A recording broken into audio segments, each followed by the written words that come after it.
One of the greatest players, one of the greatest champions, one of the greatest Celtics has unfortunately passed earlier today. That is Bill Russell, the great from the 50s and 60s during the dynasty that was the Boston Celtics.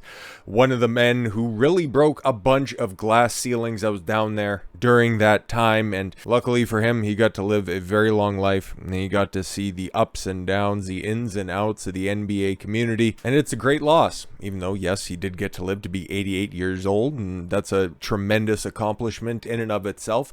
It's just the NBA is a little bit different than every other professional league that's out there, because in contrast, like Major League Baseball, which has been around a lot longer, obviously, at least at a high level like that, and NFL and even NHL to a lesser extent, all of their legends, with a few very small exceptions, are still kicking around, okay? Like, obviously, Kobe, that was tragic in and of itself. Maybe Wilt, the guy who played off against Bill Russell, and Russell unfortunately got the better hand if you have a certain stake in that rivalry. But outside of that, like everybody from the 70s, like all the Walt Fraziers for the Nets, or not for the Nets, sorry, for the Knicks, and all the big players from the Lakers and from the Celtics rivalry during the 80s and 90s, all of those guys are still kicking around. But yeah, it's getting to be that time, you know.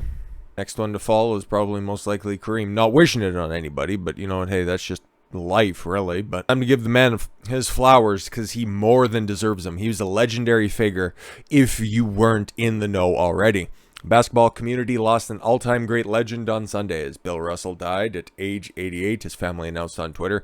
Russell, who won a record 11 NBA titles, that is going to be one of those records up there, just like Wilt's 50 points per game. I don't think that's ever going to be broken, okay? And even if it is, it might be by a bench player, somebody who will just go around from team to team, just add, or maybe, you know, come off the bench, okay? Like a Robert Horry type, okay? A guy who accumulates a lot of rings, but isn't the centerpiece of anything. Bill Russell was the Boston Celtics during the late 50s and running through the 60s, okay? Like, what's LeBron got? 5? I think he's, got 5 rings? I don't think he's going to be winning another one, and if he does, he'll be out there, I'm the greatest. Just shut your mouth. Shut your mouth. Another one of those great what-ifs that would have happened during the time, okay? If Michael Jordan didn't step away from the game for those 2 years, would he have won 8 in a row with the Bulls? Would the Bulls have continued to go on? Again, big what-if scenario, but what is fact is that Bill Russell, and understandably, it was a different game, okay? There was only a handful of teams,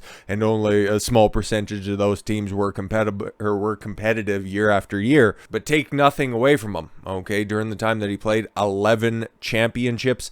That's never going to be matched, okay? It's never going to be beaten, and if it does, it's not going to be at the same caliber that Russell was for those Celtics teams, okay? And he also did a bunch of other groundbreaking stuff. Was a trailblazer and a black superstar. It really didn't much matter. But again, if you want to talk about racism in sports, okay, this dude, when he was out there dunking on guys during that time, okay, he was getting his house broken into, okay? That's undisputed fact. Like, that was going on during the time. Boston was a fucking wild place, okay? What did he do? He didn't bitch and moan about that. He just went out there and won some more chips, okay? Somebody decided to take some from his place. All right, bet. I'll just go win another one. And became the first black head coach of any North American professional team when the Celtics hired him in '66 as a player coach. That is pretty boss, not gonna lie. In a statement announcing his death, his family called Russell the most prolific winner in American sports history by any metric that is correct. Yeah, of course, you can always massage the numbers, but the raw numbers are that, okay? 11 chips, okay? And then you take everything into account, like they're going to break it down here, which I'm glad, okay?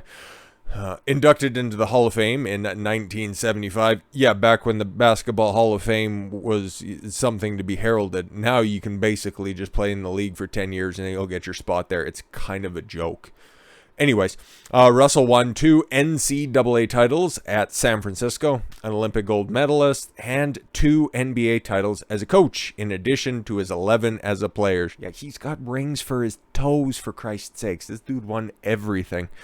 Comprised of a core that included Russell at center, along with fellow Hall of Famers Bob Cousy, Tommy Heinsohn, Casey Jones, Bill Sharman, and Sam Jones. The Celtics won a stunning 11 of 13 championships from 1956 to 69. In 10 Game 7s, Russell was undefeated in his career, extended to any winner-take-all game in NCAA's, Olympics, and best of five playoff round, He is 21-0. How many times has LeBron made it to the finals? How many times did he get smoked in game 7s? Yeah, no, exactly. He wants to say that he's the greatest of all time. I don't even put him in the top 10.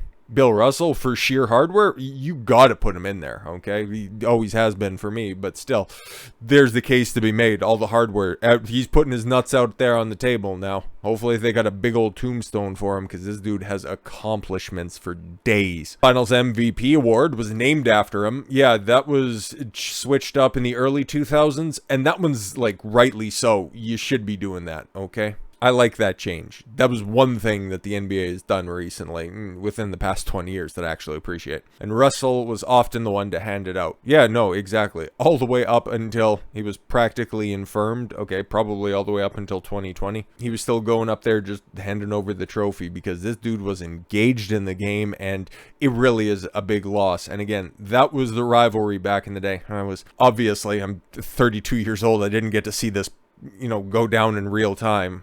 But looking back at the historical footage and all that stuff, he was Bill Russell, complete player, okay? And then he had Wilt on the other side, who is just the most dominant sports figure that has ever been. I'll do an entire video on Wilt Chamberlain, because he was based out of his mind. In addition to basketball credentials, Russell was also the leader in the era of civil rights. Yeah, back in the time during, when it actually meant something and wasn't, just a patch to put on your little jersey and signal your virtue. Enduring racist abuse throughout his career in Boston, because Boston was, Boston at the time. Where his home was once broken into and graffitied. Take a wild guess what they wrote in spray paint. He actually seen it, unlike LeBron. From boycotting a 1961 exhibition game to unmask too long tolerated discrimination, to leading Mississippi's first integrated basketball camp in a combustible wake of Medgar Evans' assassination, to decades of activism, ultimately recognized by his receipt of the Presidential Medal of Freedom in 2010. Bill called out the injustice for an unforgiving candor, a lot of $10 words in here, that he intended would disrupt the status quo, and with a powerful example of that through his humble intention will forever inspire teamwork, selflessness, and thorough change, his family said in a statement. Bill's wife, Janine, and many of his friends and family, thank you for keeping Bill in your prayers. Perhaps you'll relive one or two of his golden moments he gave us, or recall his trademark laugh when delighted in explaining the real story behind how those moments unfolded. And we hope each of us can find a new way to act or speak with Bill's uncompromising, dignified, and always constructive commitment to principle. That would be one lasting win for our beloved number 6. Russell's relationship with the city was complex. He didn't attend his jersey retirement in 1972 and once described himself as playing for the Celtics, not for Boston. Yeah, no, exactly. You get your place run through and nobody wants to do anything about it. I understand.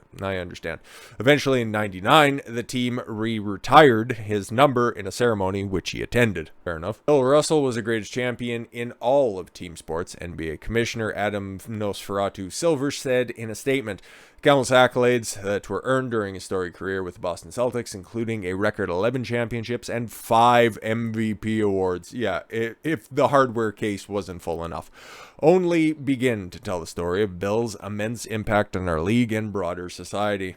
I don't really care what somebody else wrote for Adam Silver to say, and that he just, posted on Twitter or wherever he did. But man, seeing all of these old pictures from when the game was actually physical and worth watching. Again, I've only seen historical footage because, of course, right? Born in Monroe, Louisiana, Russell's family moved to San Francisco, where he parlayed a spot on the McClemens High School basketball team into a scholarship at San Francisco. Oh, Russell never averaged more than 20 points in an NBA season. He had a lot of help around him, didn't have to, like Wilt. He is considered one of the greatest defensive players of all time. Yeah, no, exactly. The one person who could shut down Wilt Chamberlain, okay? Made him one of the greatest shot blockers ever, and a career average of 22.5 rebounds per game. I understand it's a different game, but for the love of God, imagine anybody averaging that. I think Dwight Howard got close back when he was actually a decent NBA player with the Orlando Magic before he went fucking spurg out, but nobody gives a shit about defense in today's game, and that's why it sucks. So definitely a life well lived, a legend that has passed, and a career that should continue to be celebrated, okay? But as one legend is snuffed out, one didn't even get an opportunity to begin. Okay, so you got a 20-year-old college basketball player dies after a cardiac event. Interesting. University of Wisconsin-Whitewater basketball player Derek Gray, 20-year-old, recently died after suffering from a cardiac event, according to his coach. I wonder. Gray's coach, Pat Miller, told WKOW the tragic incident occurred on July 24th when the 20-year-old was volunteering at a summer basketball camp where more than 100 children ages 10 to 17 were attending. When Gray collapsed, Miller initially thought that his player was suffering from a seizure, but realized it was more serious than he initially thought.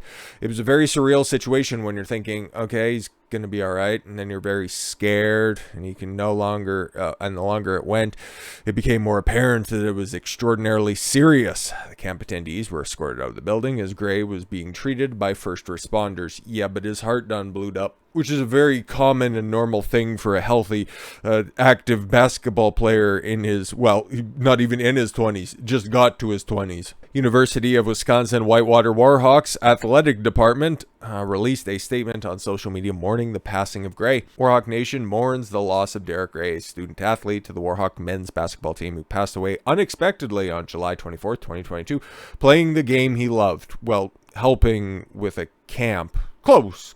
Nobody knows for sure what exactly precipitated this event. You can probably connect the dots or the booster dot as well. Just saying, man, but it's pretty tragic, and people should know about this stuff too, okay? Because I don't know if he was a great player, didn't know if he had the capacity to be it, but you know what? It's sad nonetheless. And for whatever it's worth to the Gray and to the Russell family, my sincerest condolences. And with all that said, thank you all very much for the gift of your time. I've been Don Consuelo. I want you to follow your gut and get after it. Take care, everyone.